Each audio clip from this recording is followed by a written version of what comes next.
Welcome to Discover Indie Film. I'm your host, Jeff Howard, and I've got two super talented filmmakers with me, and we're on Zoom. I've got Alyssa Thordarson and Clare Cooney. Hello, you two. Hello. Hi. We just spent, I don't even know how long, because Zoom doesn't give you a running time, but we just had a wonderful interview podcast about the film that these two collaborated on called After a Love Story. And here comes the praise.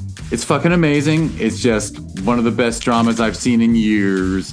And to prove it, it was at the Sherman Oaks Film Festival in November 2022, so not long ago, because I caught you right at the end of your festival circuit, so that when you got the email at the end of the festival saying, hey, when you're ready to release your short, feel free to do this podcast if you want. And you were like, we're ready. And I was like, whoa, that was fast. But that's because we caught you at the end of your run. Exactly. And at the Sherman Oaks Film Festival, After a Love Story took home, I'm going to do it quicker this time. If you want to hear a extensive list, listen to the podcast before this, where it's a nice long interview with these two talented people. But Grand Jury Award for Best Film, Best Lead Actor, Best Performance by a Cast, Best Screenplay for Alyssa, and then the Filmmakers Award, which is given out by your peers who were filmmakers from previous, gave outstanding performance for an individual to Alyssa. So 5-6 awards, and you got more awards. You had an amazing festival run, played at Oscar qualifying festivals, which, you know, I didn't even say this in the last podcast, but it breaks my heart every Oscar season to see the nominees for Best Live Action Short and know that I've seen, normally there's one of the 5 that I think is better than what I've seen at our festivals.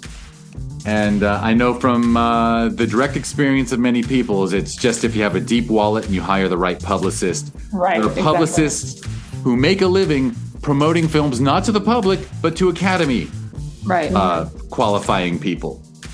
So if you don't have an extra, I don't know if it's 10 grand, 20 grand, 30 grand. It's a ton. We were approached by one of the larger publicity firms that I know that they do a lot of Academy qualifying films, and it was more than the budget of our film. But who is surprised that the Oscars are not a meritocracy? So anyway, but that's my way of saying I think your film should totally be shortlisted on that list, but it's based on merit plus paying the right people the right amount of money, because because that's the only way to get noticed when there are probably 5,000-10,000 shorts made a year. I can't believe that they pretend to have an Oscar category for something where they're not even seeing everything. No, yeah.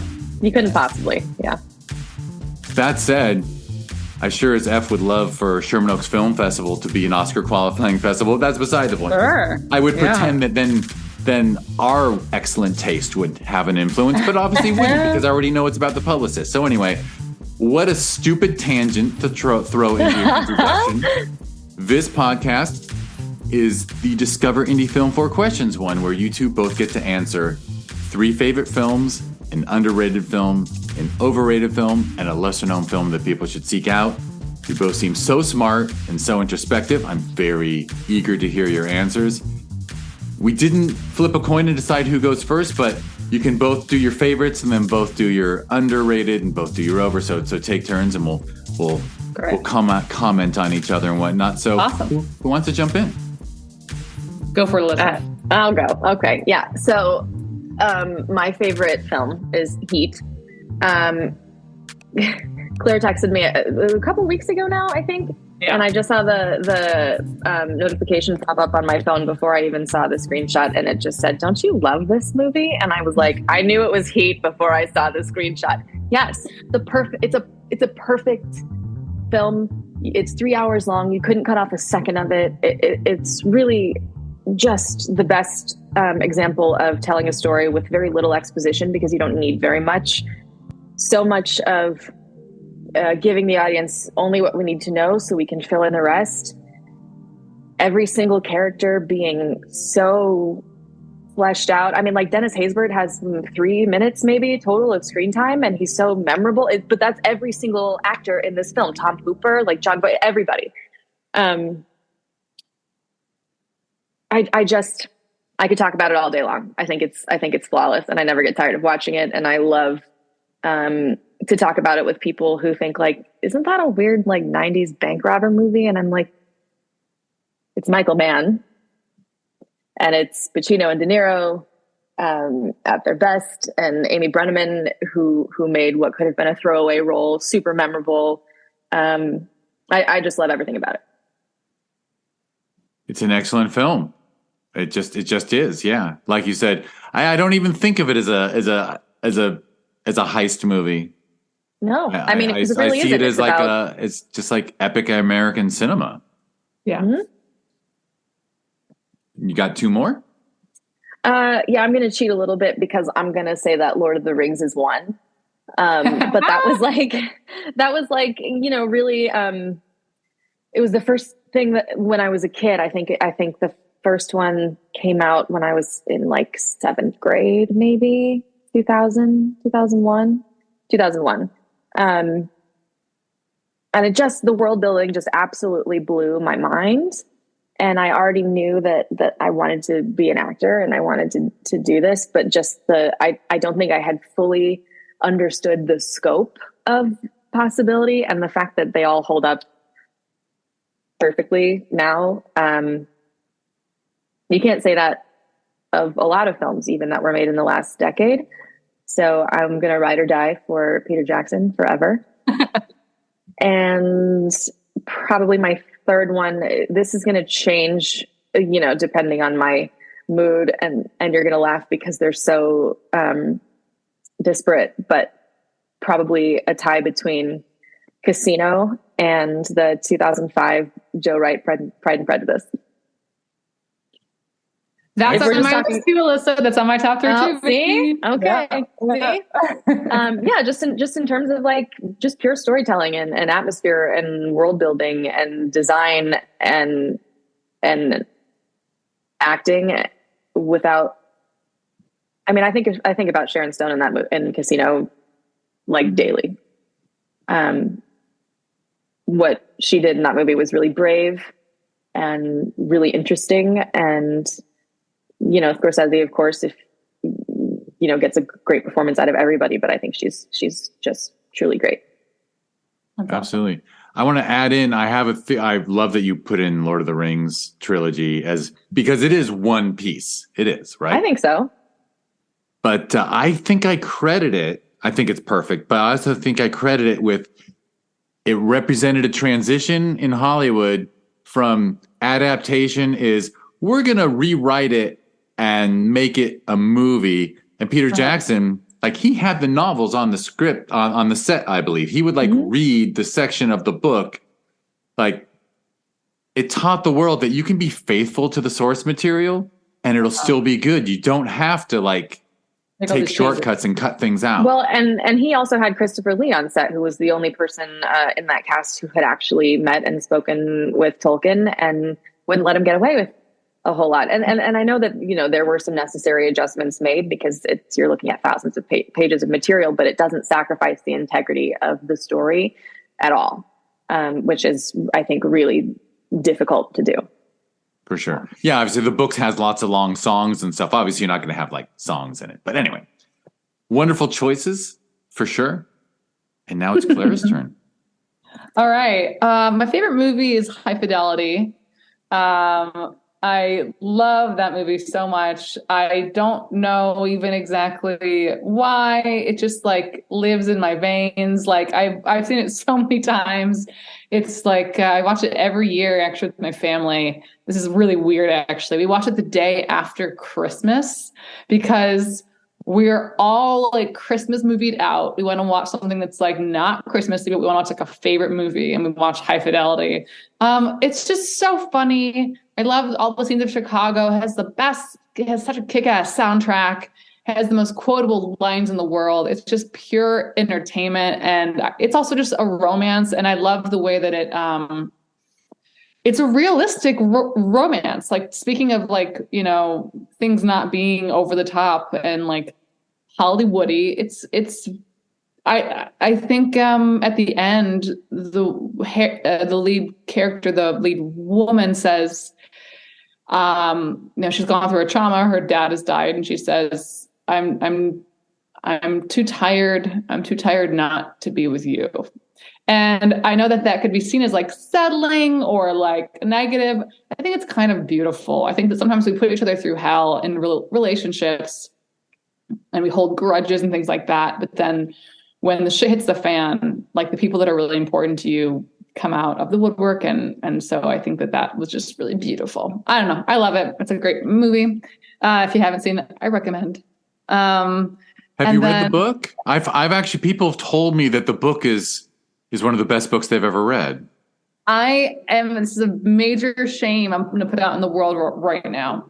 I am not a voracious reader. I have a problem where when I am done with a long day, the idea of reading a book is like exhausting to me. So I'll end up watching a show, or I'll end up be like doing my laundry and halfway watching a show, and I'll read like 5 pages of a book to fall asleep, and that's about it. And also I read a lot of scripts in my life, and so my eyes sometimes are like done. But it is definitely a source of shame for me, because I do know it's one of the healthier things a human can do to leave their own brain is to read a book. So it has been on my shelf, and I'm about 2 chapters in, and that's been the case for like a year and a half now. So it is on my to read list. I've also got shame because I've been told that it's one of the best books I'll ever read. And I guess it's been about 20 years and I still haven't gotten to it. Yeah. I can see it from where I am right now on my bookshelf. So I'll get after it now that I've been talking about it on a podcast. Now I have to do it. Oh, podcasting for real, man. All right. I know. Podcasting serious business. And then, I mean, I don't really have a top 3. I know that like that's my favorite. After that, it goes into like a list of like 7 that are all tied. So I'll just pick 2. Mm-hmm. One is definitely Pride and Prejudice with my girl Kira. It's just beautiful. The music is spectacular. The way things are blocked, the camera movements, the unbelievable scenery and costumes and all of that stuff is just beautiful, and the acting's fantastic. It's like a comfort film. Like if that's on TV, I will watch it every time. I love Claire, it. Have you seen? Sorry, I'm going to sidetrack this, but have you watched the commentary with Jill Wright on that film? No, because I don't have the like box set. I don't know how to find the commentary. Well, it's just on the DVD. I don't know. There's like a special feature. It doesn't matter, but it's so great and it was so educational to me when I was thinking about making films. But he's talking about things like the blocking and like Judi Dench anchoring a shot with just like the smallest movement, and like just the attention to detail is so great. And I think you would love it. That's amazing. I mean, I would like for more filmmakers to have some kind of like in-depth behind the scenes accompanying every film they make, because I'm always so curious and like, how did that camera movement, what were they using a crane for that? Were they like, I'm very interested in the mechanical, how did you achieve what I'm seeing on the screen? And it's rare to find a doc that kind of handles that well. And so that's good to know. I'll just try to track that down. And then, in 3rd position, I mean, it's a tie between a lot of things.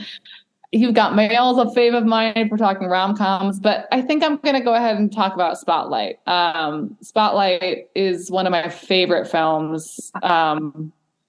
It's just gorgeous. I mean, I love films like that where it's like a kind of a thriller and it's either in a newsroom or something like that. And the stakes are so high, but it's all these like intellectual do-gooder people on screen. I love it. It also just talks about such an important topic.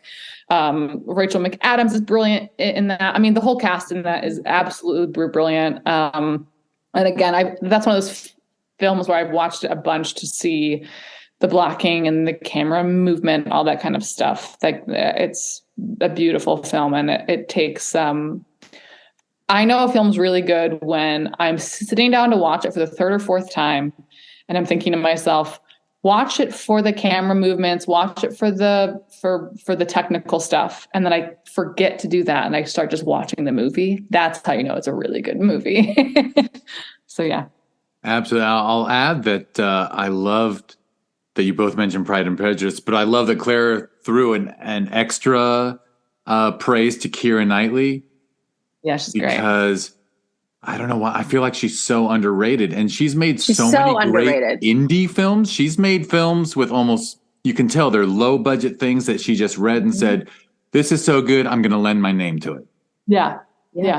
And she's also, I have a lot of respect for her too, because she comes from a family of like theater people. I think her dad, I saw an interview one time where she was talking about her dad was an actor, but he drove a cab, and her mom was a playwright, but she, worked in retail. And so she had this expectation when becoming an actor that she was going to have this very like blue collar existence and just make things that she really cared about, and somehow got the dream. And so I love that perspective. And I think she's so charming. I think she's great in everything. And anybody who disagrees can kick rocks.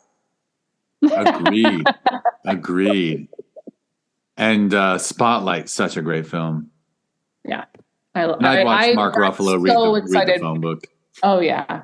I got so excited when that won the Academy Award. And that was kind of like, I don't think it was the favorite to win that year. And I remember just being like, yes. Oh my God. It's exciting when a film you actually really enjoy, even though it's all bullshit, awards are bullshit. It can be really fun when something you really enjoy gets wide recognition and all that. So yeah. It's great. Yeah, because it's so rare. The Oscar always goes to something that doesn't quite deserve it. Always. So, even when it goes to a film you love, you're like, why'd it go to that one? The other one was better. Right. So anyway. Right. Alyssa went first for favorites. So now I think Claire should go first for underrated. Okay. I'm going to go with Clue. I almost said Clue for this too. Really? I think we have very similar tastes in that kind of stuff. Yeah, I'm obsessed with the movie Clue. I watch it every year around like Halloween. And quite often I'm the first person that like makes a bunch of people watch the film. Like, I think it's more culty than I realized. Like, not everyone's seen this film. And I'm like, Tim Curry, are you fucking kidding me? You haven't seen this film?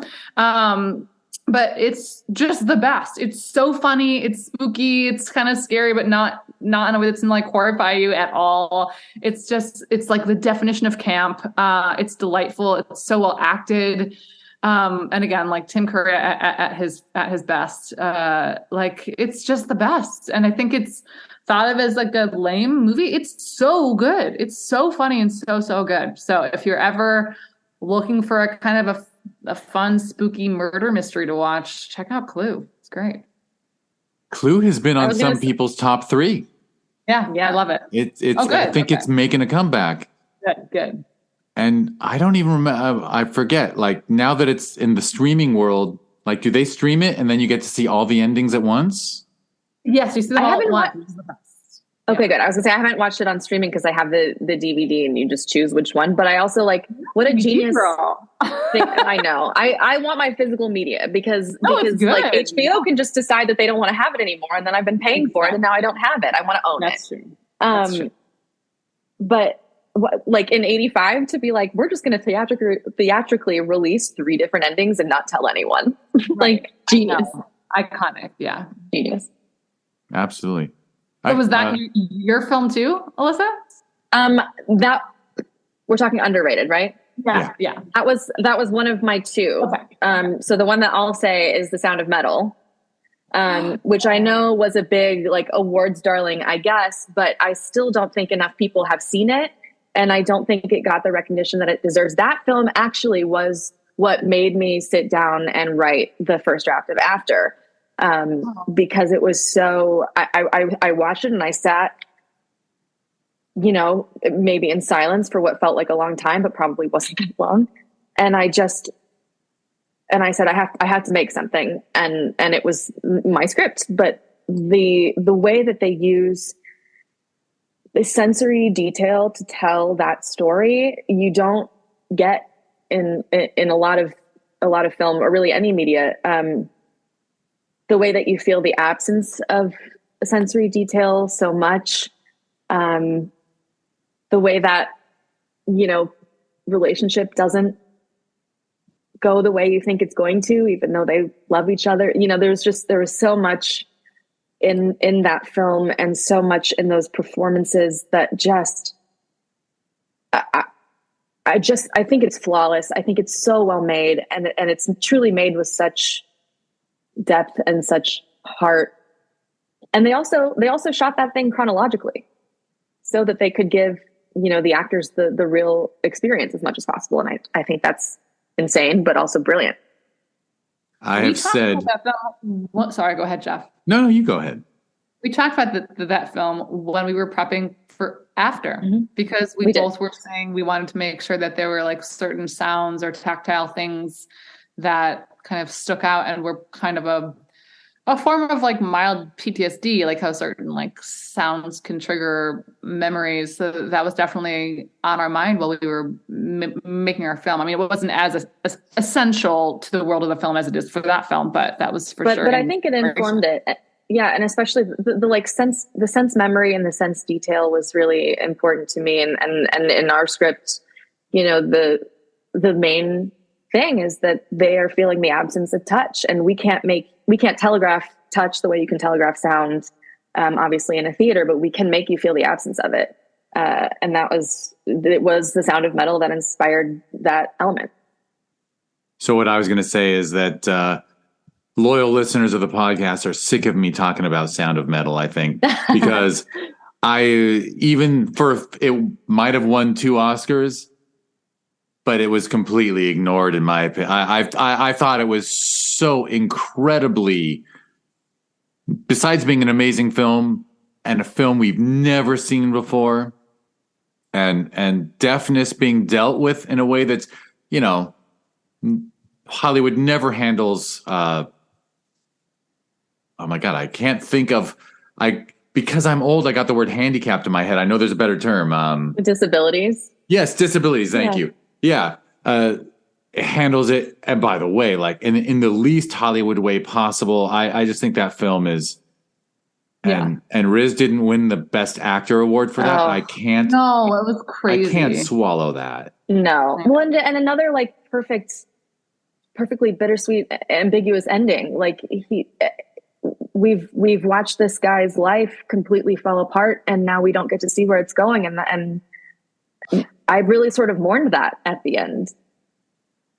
And I just loved everything about it. Yeah. And in the hands of a Hollywood studio, when he was at that program, he just would have stayed with it and ended up happy and signing. Oh my God. There would have been a montage, like a song that's in majors, like it would have been with an whole thing. It's just, God, I'm so glad you mentioned it. Yes. It's all right.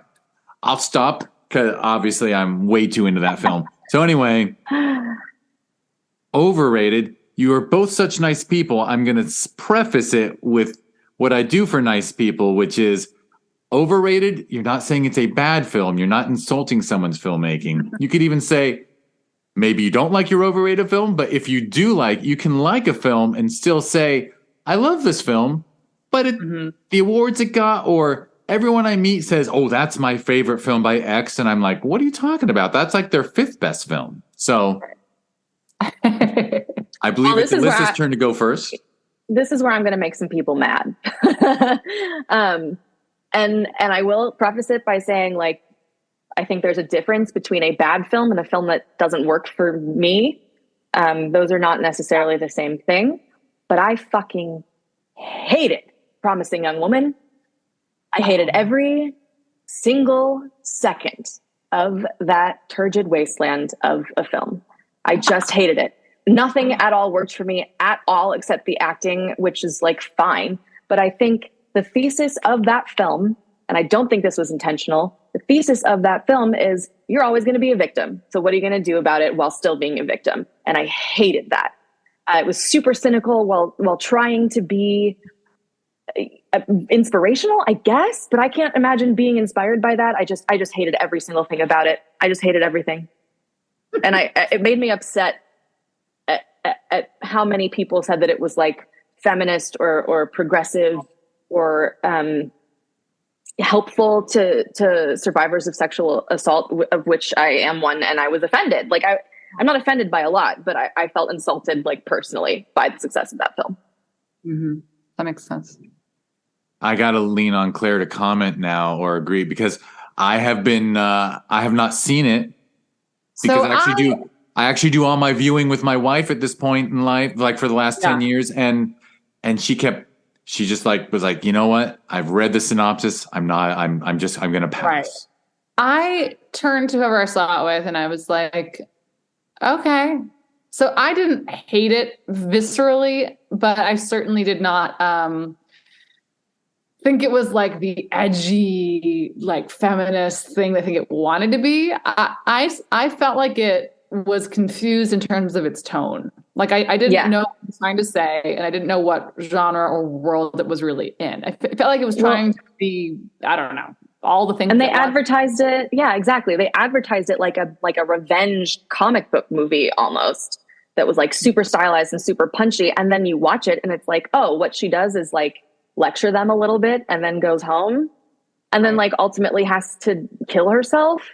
And that's supposed to make some kind of, I was just so mad at everything about it. Yeah.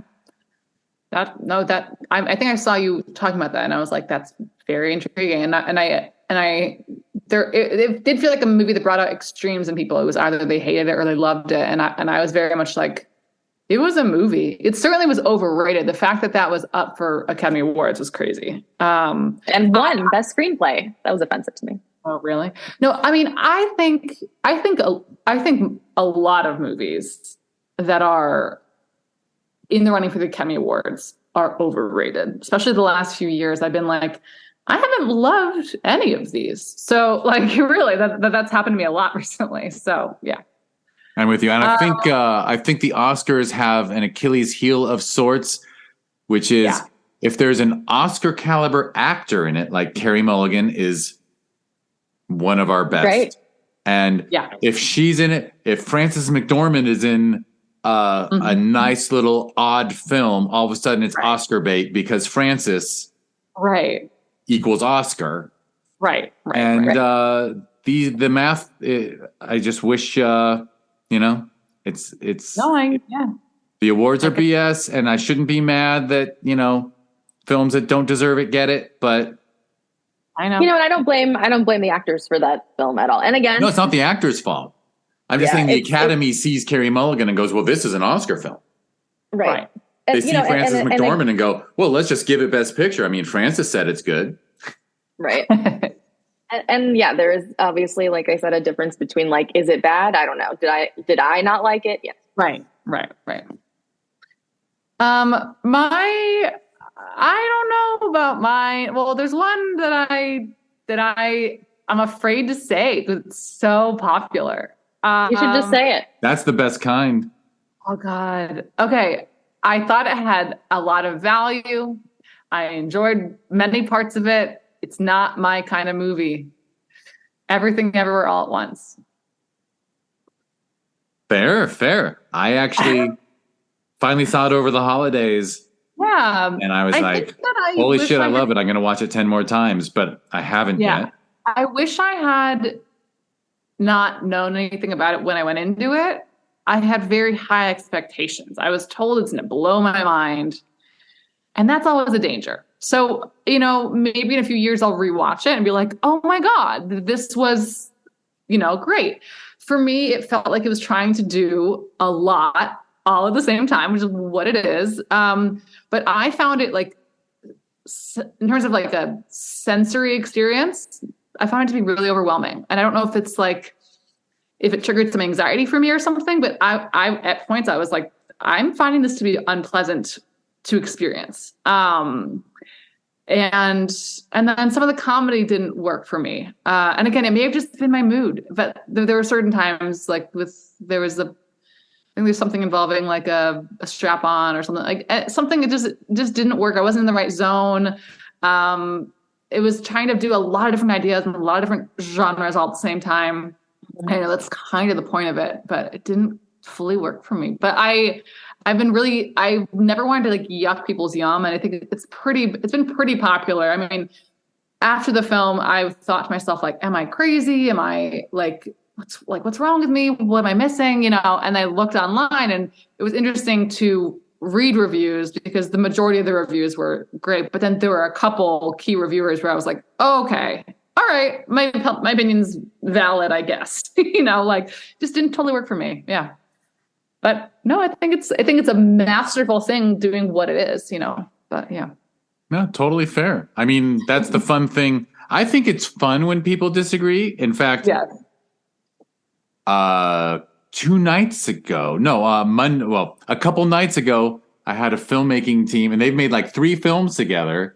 And actually somebody's top 3 favorite was somebody's overrated. And like it is a subjective medium. I mean, it's art. Not everyone, I can't understand the people who look at the Mona Lisa and don't get it, but I'm like, well, you should look again because it's amazing. But like if it doesn't work for you, it doesn't work for you.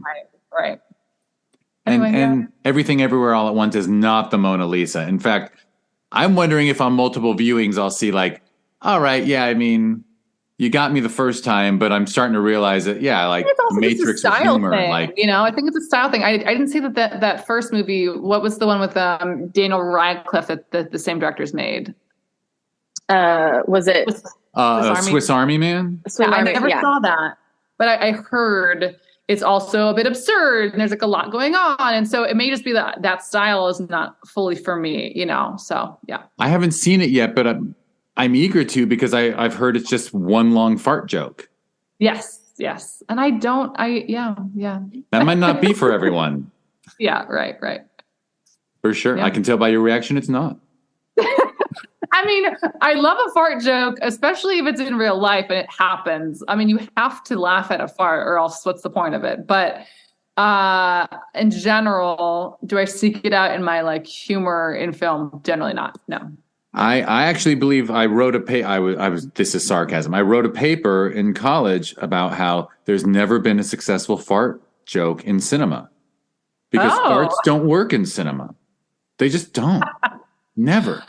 There's actually a short film. I don't know if it's still on Amuletto or if it was, where this corpse was like farting in Morse code. And it worked only because of the people's reactions to what was happening. Like it wasn't the fart that was funny. It was the environment and like the fact that people were trying to be like really serious and yeah. Yeah. Well, and Morse code is that's already, sarcastic, fictional. It's not like, your mom or dad, hitting you with a funny one. Like it's different. So anyway, fart jokes are about family. That's a family joke. So anyway, I'll stop talking about farts, although I just revealed too much about myself probably. And we're on the last one, which is lesser known film for people to seek out. I have a bunch. Feel free. There's no whistle. I'm not going to blow the whistle and say stop after one. Okay. So for sure, St. Francis. That's the Chicago film that did really well in the film festival circuit. And it is a sort of film that should have been able to make it to like the Oscars or something like that, in my opinion, or at least get like a nom for screenplay. And it didn't because it doesn't have any stars and all that. But it's just absolutely beautiful. So, for all of these, let me look up where you can find them, just so that I'm spreading the good word. What's that website? There's a website that says it's like Watch Now. Just Watch. Just Watch. Yeah. Yeah. JustWatch.com will get you to anything. Exactly. So St. Francis, that's with an ES, and you have to spell out Saint. It's on Canopy. You can rent it on Apple TV, on Amazon. It's just beautiful. It is so funny. I have seen it probably 4 or 5 times, and I cry and laugh every time I see it. It's a great ensemble. It's just a really, really, really good story. I think you will like it if you like things like Juno, Little Miss Sunshine, Lady Bird. Those are kind of films that come to mind. So I think it's a great film. If you need a new Christmas film, I recommend One Magic Christmas. That is a classic. That was a Disney Channel original movie when it first came out, which is crazy. But it was in 1994, and it has the Queen of Christmas movies, Mary Steenburgen or whatever her name is, who's in Elf and all that. So, and she's in like a lot of Christmas films. This is her first kind of one. She's the lead of this one, and she's heartbreaking, and she's really good. And it's kind of a spin on It's a Wonderful Life, but not you have to watch it to see how it's a spin on that. But it's absolutely fantastic. You will cry, but it's great. And it's so well acted. And I'm amazed people don't watch it more. And then Eighth Grade, Bo Burnham had this awesome feature a few years back. I think he's one of the most brilliant human beings on the planet. So if you haven't seen Eighth Grade, definitely check that out. Elsie Fisher is fantastic in that. That's like her breakout role. And if you have a child that is approaching eighth grade or in eighth grade, it might be actually too triggering, but it's extremely good and beautiful and about the human condition. And I mean, clearly all the things I'm talking about, I'm just like, I love humans and relationships, and those are the things that I like to watch. So yeah.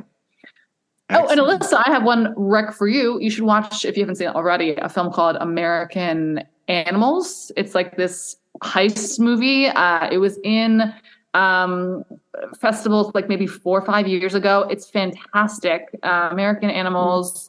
Writing this down.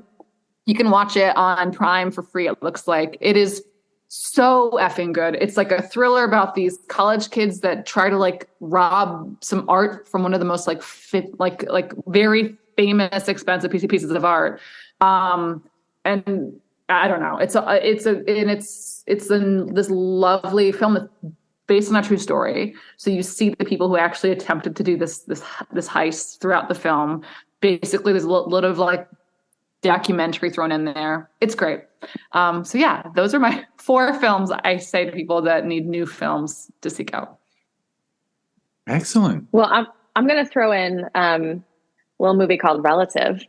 That Claire has a starring role in, that is a really wonderful ensemble piece that was made here in Chicago by Michael Glover Smith, who I will be making my next short with.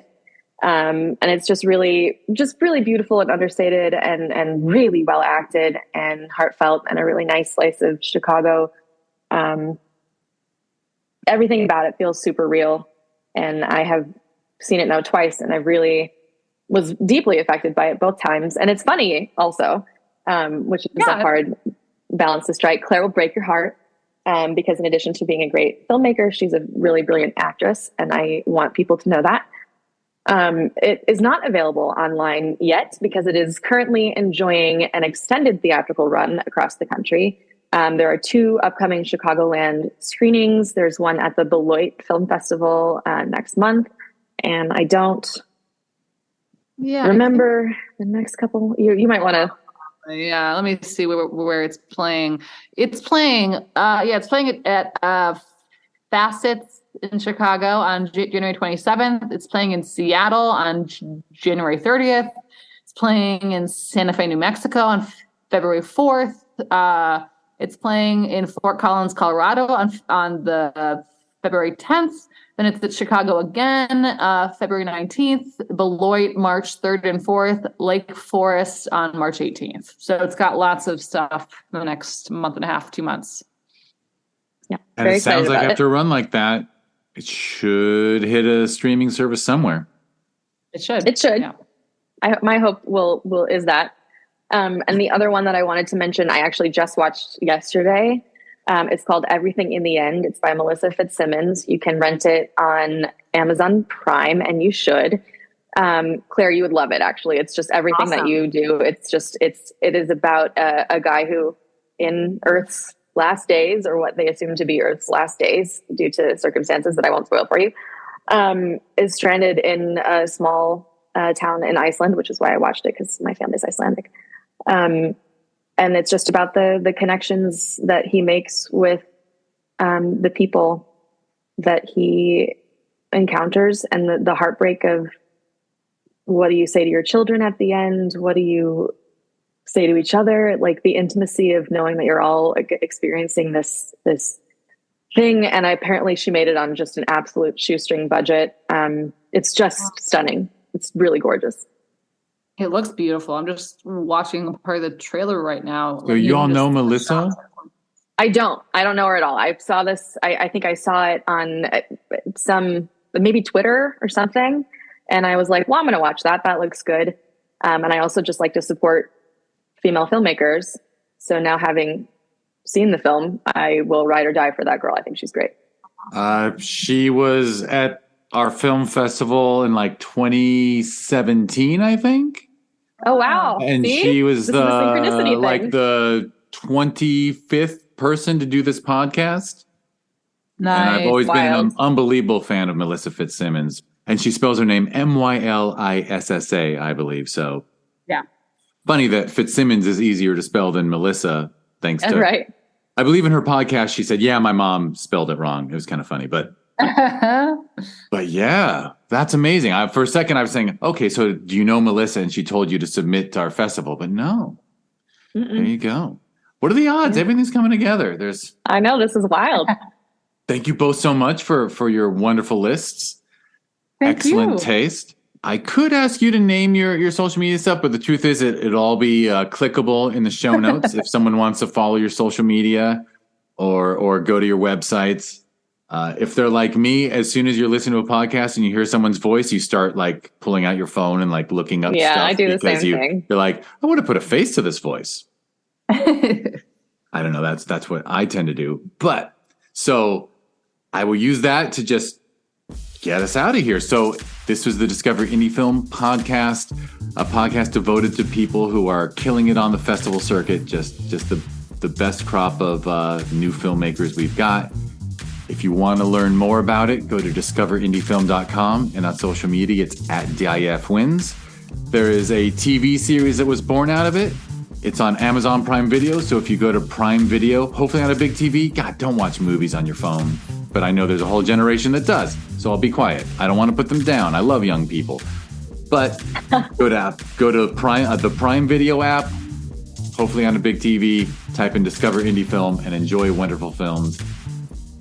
I don't know if I should say it, but it broke my heart. We couldn't put Melissa's film in it, one of her shorts, because she used a Sex Pistols song, and the way it was done, she couldn't pull it out, like without spending a ton of money to pull it out. Yeah. And, she just had festival rights to the song, and but she made an amazing coming of age film. That Party, That One Night, I believe it's called. So you can find that if you go to her website. But anyway, stop talking about Melissa.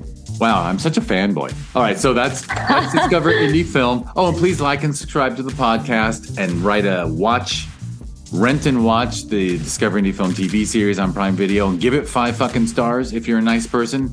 Don't give it less than that, by the way. If you're not nice, just go away. Just go away. It wasn't for you. You don't like indie film. So, you just got to listen to Alyssa Thordarson and Clare Cooney talk about their favorites. They made the film After a Love Story that was at the Sherman Oaks, that took home like 5-6 awards at the Sherman Oaks Film Festival. We hold that festival every November, and you can learn about it at ShermanOaksFF.com, and it's at ShermanOaksFF on social media.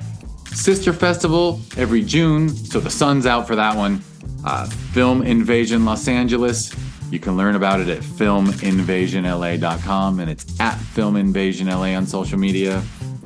And the last thing to put out into the ether is if you go to watchhitv.com, watch like the thing on your wrist, hitv.com. It's a new smart TV app / streaming service full of superb indie content.